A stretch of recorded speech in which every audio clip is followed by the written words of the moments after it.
Hello and welcome to my assembly. Before we start, I'd like you to have a look at these pictures and tell me if you recognise any of these people. Maybe have a talk with the people in your class and see whether you recognise who any of these three women are. Okay, let's move on. Let's find out who these women are.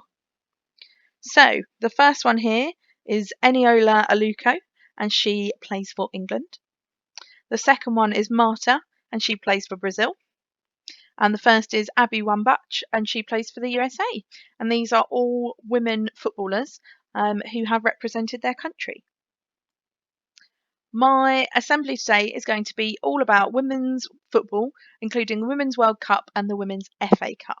So we're going to have a look at the origins of women's football, how it all started, and then also having a look at some of the major prizes that you can win.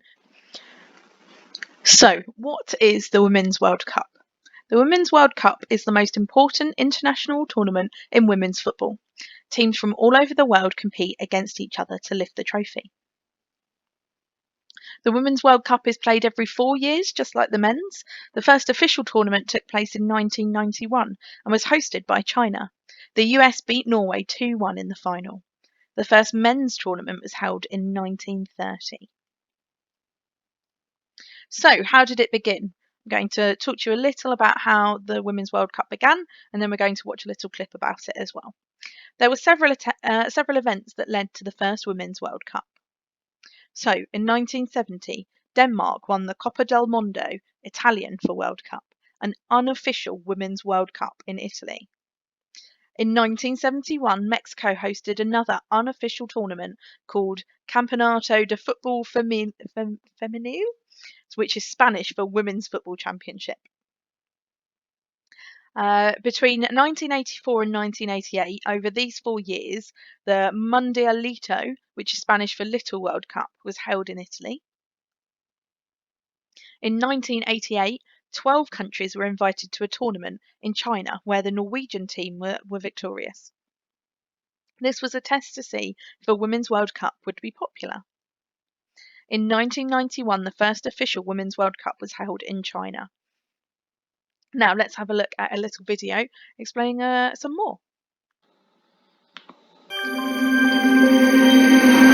Oh, she's through here, and she scored the winning goal in the Women's World Championship final. Okay, goodbye, China.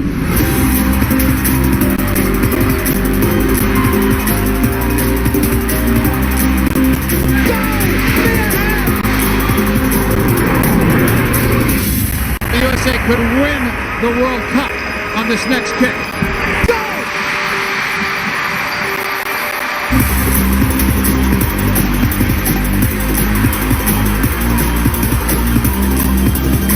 It's good start, golden goal, Germany win the World Cup.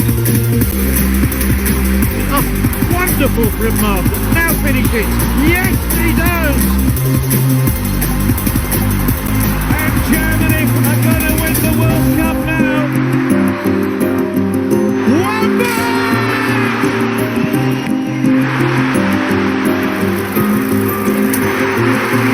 World Cup belongs to you, Japan. 4 years since Japan lifted the Women's World Cup trophy in Germany, the tournament returns for its 7th edition. Ticket sales have been exceptional so far.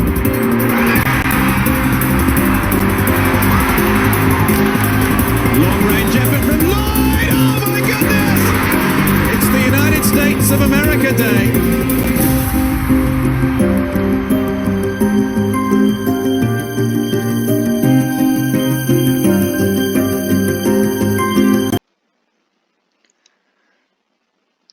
Women's football in the past. In the early 1900s, women's football was really popular. It was common for many thousands of spectators to be in attendance. However, the Football Association, the FA, banned women from playing on their pitches in 1921. They said football was unsuitable for women. It wasn't until 1971 that the FA ban was removed. Have a little talk about it. If you could go back in time, what would you say to convince the FA that football is a good game for both men and women, and boys and girls, to play? We're going to have a little look at a clip now to discuss women's football the history of women's football. Women's football in the 1920s was extremely popular, but the Football Association wanted to actively discourage it. I think the FA banned women's football in 1921 after they'd drawn crowds up to 55,000, and I think what they wanted to do was protect all the revenue streams for men's football rather than the money going to charity. So in that way, women's football was a bit of a threat economically to the model of the Football League. Women did still play, of course, but the facilities were non-existent and it wasn't taken seriously. The electrical engineers, bright sparks to you, have challenged the munition workers, the great guns, to a football match. That's right, tuck it in, Tessie. After the powder, we shall be seeing a shot or two. Games were played at grassroots level, but there were also amateur international matches, like this one between England and Holland. Pretty combinations between the Dutch centre forward and inside left menaced the English goal, but the substantial custodian left little room for them to shoot. In 1966, the Leicester City Ladies Football Club was formed. We had good fun, but we had to raise all our own money. The FA would not let us have pitches, and some of the pitches hadn't got female changing areas anyway. It was quite different to today. We changed in garages, in the cars, sometimes somewhere else, then drove in the boots to the match. When the FA lifted the ban in 1971, Leicester City Ladies finally got a pitch. First one was at Weston Park in Leicester. Wasn't the best, but it was a pitch. And then we did move around a little bit. The changing rooms were quite a long way away. We had to carry the goalposts before the match and put them up, and the same after the match. And when it was cold and they were quite heavy, but you just managed. We enjoyed playing. We got a wooden hut to change in, but the park keeper knew us after a bit and did light a fire for us, and that was lovely. But at least there was the half-time orange. Today, girls' grassroots football is thriving. Coventry City girls have plenty of players coming through the ranks. I believe from 10 years ago we had about 2 teams here. It's grown massively over those 10 years. With all the help and volunteers, we've now grown, and we believe we're the biggest club in Coventry, and we've got 10 teams over our junior section and senior up to senior section. And they don't just want to play the game, they want to give something back. I want a career in football, so I'm going to uni to do sport, and then hopefully I'll be a football coach as well as being a teacher. I just like getting kids involved in sport, especially football, because it's something I have passion about. In the last 10 years, the women's game has been taken seriously, with TV deals and access to stadiums like Villa Park. Leicester City women and Aston Villa ladies play in the Women's Championship League. It's the second highest division in women's football, and they're well aware of the debt they owe to those early pioneers of the 1920s. We wouldn't be standing here today without them. I think that the fact that they started it, really, in essence, for us, for us to be able to play here now, is credit to the work that's gone on years and years ago to allow that to happen. They've paved the way for us. That doesn't mean that participating in a male-dominated sport is without its negative side, though. Yeah, that you will get it on social media. We get things like, oh, we won't be coming and all this, but that's fine. People can choose if they want to. All we ask is for a little bit of support, positive vibes, no negativity, and we'll play our hearts out. The message from these teams is onwards and upwards. We do not want it to now just kind of get stagnant. We've got to keep it moving, and we've got to keep it going forward in a positive direction. So I think our generation have to take that responsibility to keep growing it, developing it. Leicester and Aston Villa are currently 6th and 7th in the Women's Championship and feeling confident. But who knows where the women's game could have been today if it hadn't been banned nearly 100 years ago. Jane Hesketh, ITV News at Villa Park.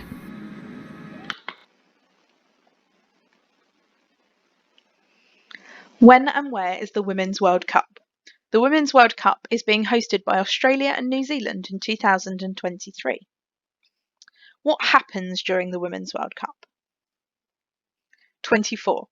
24 countries qualified to compete in the Women's World Cup. It is made up of different stages. 6. The first stage is called the group phase. The teams have been put into 6 groups. During the group phase, teams in the same group play each other. The top 2 teams from each group will move through to the next phase, along with the 4 third-place teams with the most points.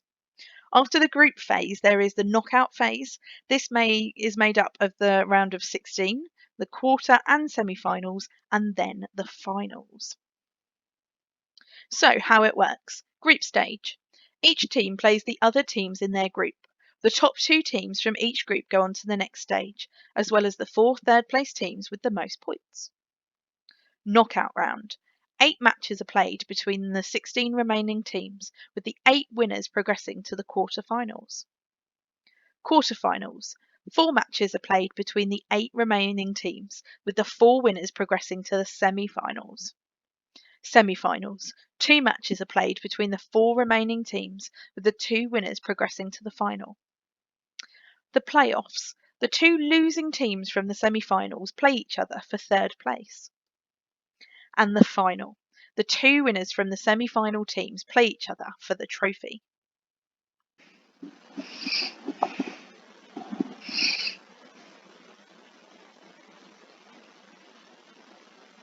The history of women's football. In the past, women's football was incredibly popular. This is a picture of the Dick Kerr ladies team. They regularly played in front of crowds of over thousands. On Boxing Day 1920, they played St Helens Ladies with 53,000 spectators watching. The match was played at Goodison Park, where Everton men's team usually play. Everton men's highest attendance during the same season was 39,000. How many more people went to see the women's match? That's right, 14,000 more people watched the women's match over the men's match. In 1921, women's football was dealt a dreadful blow. The Football Association banned all women from playing on their pitches. They said, "The game of football is quite unsuitable for females and ought not to be encouraged." What do you think about this decision? The ban wasn't lifted until 1971. Although women's football is gaining popularity in the UK, it has never reached the popularity it previously had.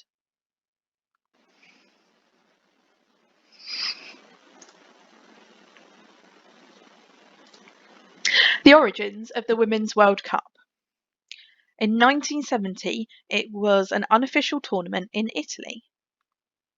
This tournament wasn't arranged by any world governing body of football. 7 teams took part and Denmark won. In 1988, invitational tournament in China.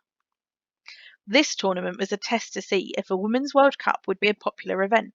12 teams took part and Norway were champions. In 1991 was the first official World Cup. The United States of America won the first official Women's World Cup. The trophy. This is the Women's World Cup trophy. It shows the dynamism, elegance and athleticism of the international women's football. It is 47 centimetres tall and weighs 4.6 kilograms. It was designed by William Sawaya in time for the 1999 tournament and made from gold-plated bronze, aluminium and granite. On the granite base, the names of all the previous winners of the Women's World Cup are engraved. Other awards. There are other awards given at the Women's World Cup. Can you guess what each one is for? Have a little chat and then we can go through and have a look at all of them and what they are awarded for. I think some of them are fairly self-explanatory, but others are maybe a little bit trickier to guess. So let's have a look. The Golden Ball. The Golden Ball is given as an award to the best player in the whole tournament. The Golden Glove. This award is given to the best goalkeeper at the tournament. And the Golden Boot. This is given to the top goal scorer in the tournament throughout all of the matches. Best young player. I think this one's pretty self-explanatory. The best player aged under 21 at the start of the World Cup year, who was played in the tournament. And the FIFA Fair Play. The team with the least red and yellow cards received throughout the tournament. Have a talk. Why do you think the Fair Play Award is so important? maybe talk around you with the people that are in the same class as you. Why do you think it's so important that a fair play award is given? And do you think that the teams are trying to win this? Past winners. So here on your screen is a table of all the past tournaments and the past winners. As you can see, the USA have won the most times, with Germany coming in second. So the USA won in 1991, in 99, in 2015 and 2019. And then you've got Germany having won in 2003 and 2007, with Norway and Japan also having won the competition at different times. Based on what you know about the men's tournament, does anything here surprise you? So looking at these winners, I would say that the most surprising thing is that the USA have won so many times, because in men's football, the USA, I don't think, have won the World Cup, and definitely are not kind of a really high ranking team. Whereas the women's USA team are one of the most famous in the world, and actually consistently have extremely good players, and win lots and lots of awards. So I found that quite interesting, that the USA women's team actually does a lot better than the USA men's team. Shall we have a little look at how the USA won in 2019? Here are some facts about the Women's World Cup. The 2019 tournament will be the first Women's World Cup to use the Video Assistant Referee, or VAR, which reviews decisions made by the head referee. Christine Lilly from the USA is the only woman who will have played in 5 tournaments. And considering that they are every 4 years, that is a fantastic feat. Australian Elise Perry has played in both the Cricket and Football Women's World Cup. Taiwan, Thailand and Equatorial Guinea have all played in the Women's World Cup, but have never qualified for the men's tournament. As hosts, France didn't have to qualify for the Women's World Cup in 2019. Time to have a little think. In order to be successful, sports people have to show great dedication. They have to eat well, train hard and stay positive. In which areas of your life can you show dedication? How can you show your dedication this week? Okay, so now let's move on to looking at the Women's FA Cup. So this next section is all about the Women's FA Cup. What is the Women's FA Cup? The Women's FA Cup is officially known as the Football Association Cup. It is considered to be the ultimate prize in English football. The Men's FA Cup was first played during the 1871-72 season. It is one of the oldest football competitions in the world. The women's competition was first played in 1970. The 2017-18 Women's FA Cup will be the 48th staging of the competition. Who can enter the FA Cup competition? So the competition is open to all clubs who compete in the top division of their county league or above. They should also be part of the Football Association for the current and previous football season. You also need changing rooms for both teams, goal nets, corner posts and flags, correct pitch dimensions and refreshments for half and full time. This can be open to any clubs that fulfil all of these requirements, and I've actually played in an FA Cup game myself. Obviously one of the very first rounds of the FA Cup, but still that's something that I am very proud of. Which team currently holds the FA Cup? Last year Manchester City won the trophy by defeating West Ham 3-0. The most successful team in the FA Cup is Arsenal, who have won the trophy 14 times. Manchester City. Let's take a closer look at their team.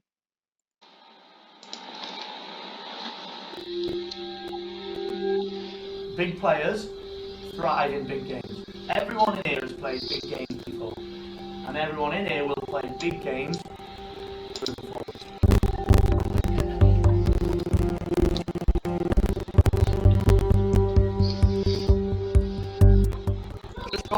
relax, prepare well, do what you normally do, and let the game bring the best out of you. It's an unbelievable achievement from everybody to 1 be League Cup winners, 2 or 4 Arsenal right to the end, and 3 be fighting for an FA Cup.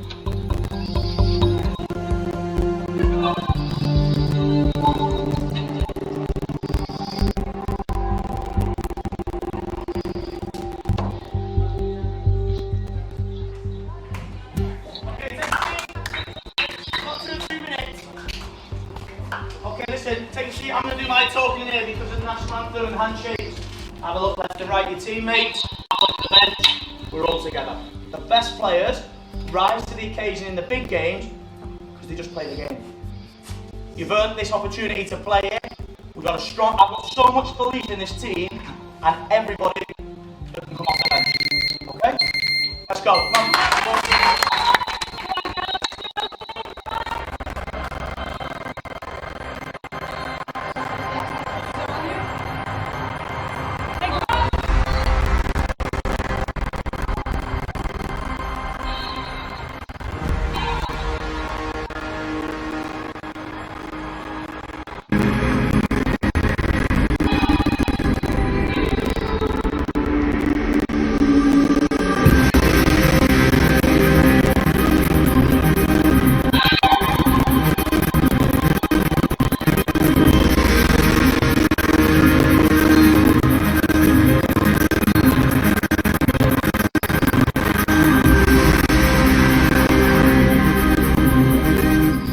It's a poor clearance away. Paris could make good there for Manchester City. That's their first opportunity in the game so far. Manchester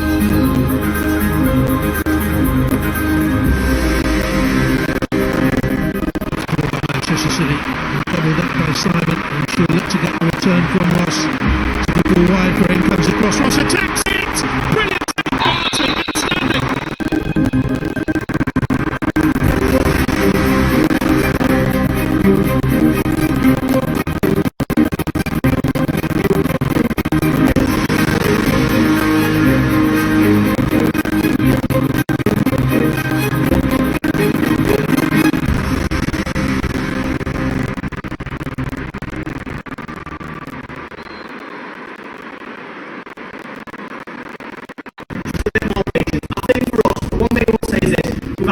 The occasion in our play for the first half.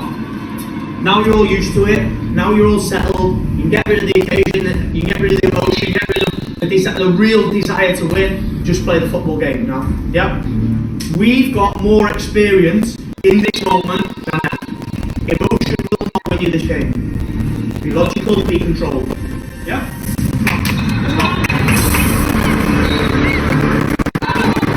Entering Collie, here's Walsh. Skips beyond the challenge. Got the shot away. Horrible deflection and in the Manchester City lead. 6 minutes into the second half. West Ham undone by a cruel deflection. He won't find one jot. His team lead.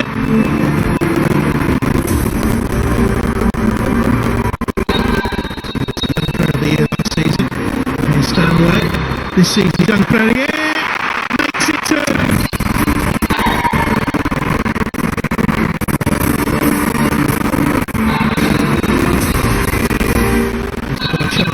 Manchester City again. Absolutely exquisite finish. 2.5 minutes to go.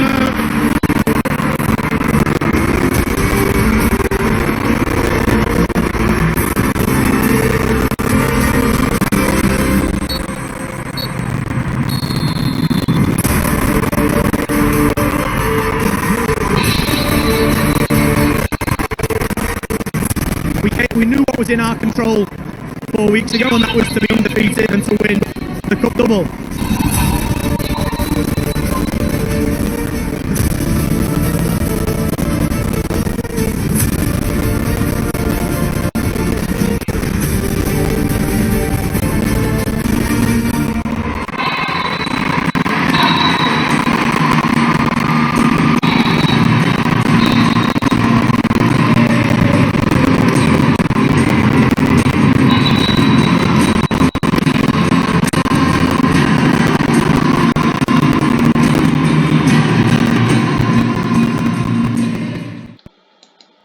As you have just seen, what a fantastic win for Manchester City in that last FA Cup.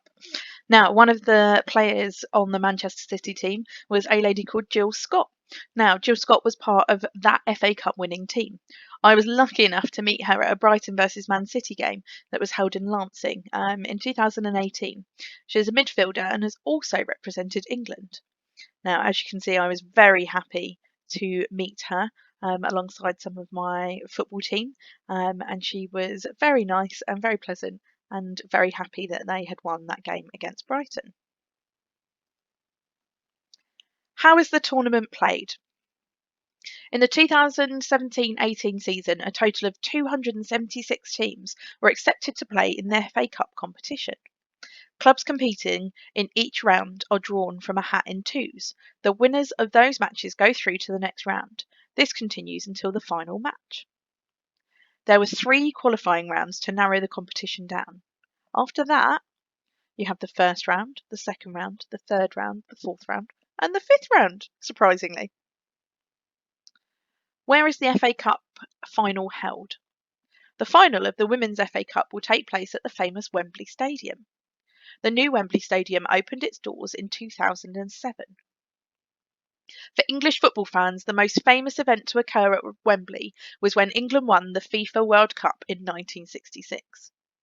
Now, just as a little side note here, that says for English football fans. For Charlton football fans, the most famous event to be held at Wembley was the 1998 playoff final against Sunderland, where we actually drew 4-4 and it went to penalties and was known as one of the best playoff finals ever held at Wembley, until last season when we played Sunderland again and then won again, which was fantastic. In the 90 plus 4 minutes, we scored to make it 2-1. So I would say that, yes, the 1966 World Cup final was very important, but actually Wembley has held some pretty good games since.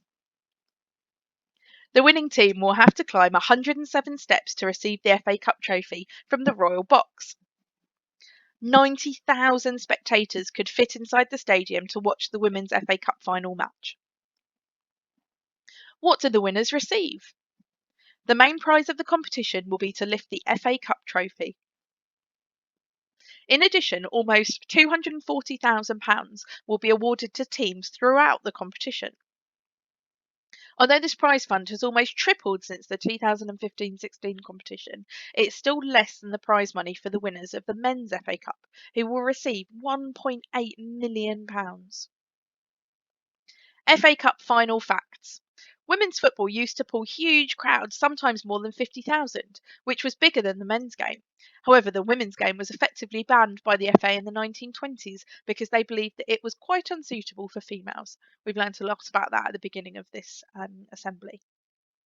The Women's Football Association was formed in the 1960s. Officially, the ban on women playing on the ground of affiliated clubs was lifted in 1971.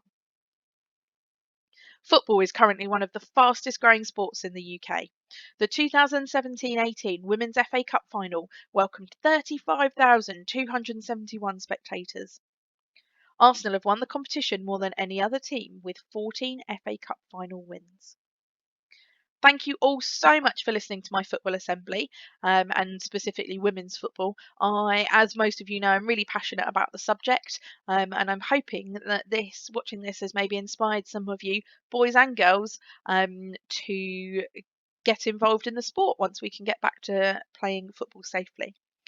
Take care, and I will speak to you all soon.